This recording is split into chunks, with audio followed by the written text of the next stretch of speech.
I'm Patrick Daubenmire. I'm an associate professor of chemistry at Loyola University in Chicago. In the time I've been here, I've really sensed this collective, authentic energy on both sides with the university faculty and the primary and secondary teachers, both about content and about teaching. And it seems that at some point there's this transformation on both sides of the work they do then in their own classrooms. So I personally think university faculty do have this responsibility to serve education at all levels and certainly in areas of need and high poverty.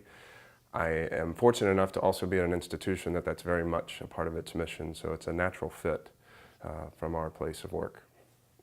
When I knew we had the opportunity to sit in on some national seminars, I intentionally chose something in my content area and not just to have a sense of, one, knowing the content and being able to see how someone worked that in with the teachers, and then not knowing content to know how people might respond to that.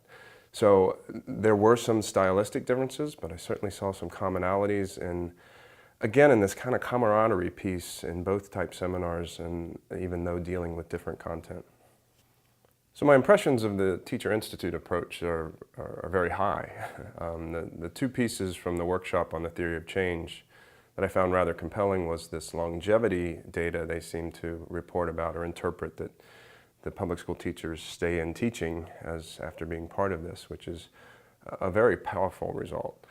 The other one is this kind of bar of raising the expectations for the students in these primary and secondary school classrooms. And I found that interesting in two ways.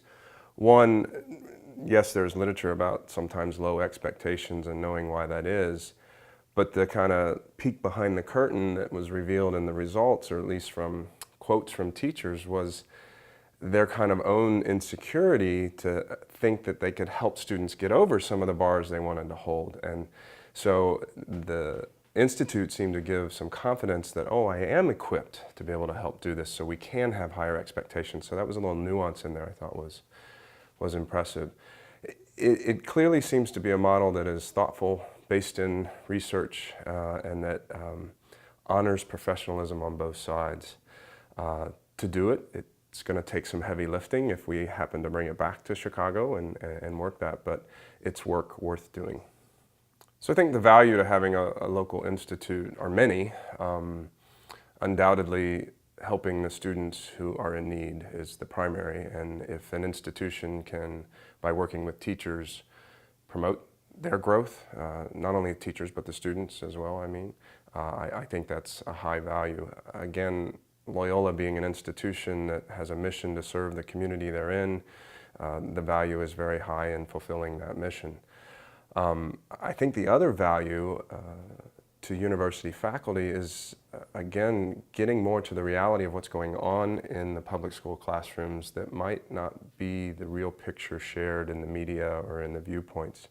So a couple university faculty here already talked about when they would go actually visit some of the teachers conducting the lessons from their units. It was eye-opening to kind of the realities and how hard they are working to make this happen and help their students grow.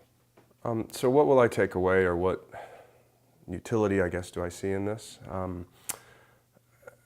That it can be real, very simply, that the reality of university partners with high school and secondary school teachers and that impacting students in the classroom, and then the highest hopes that that evolves this education system to a better level, that appears to be a real path in a program like this.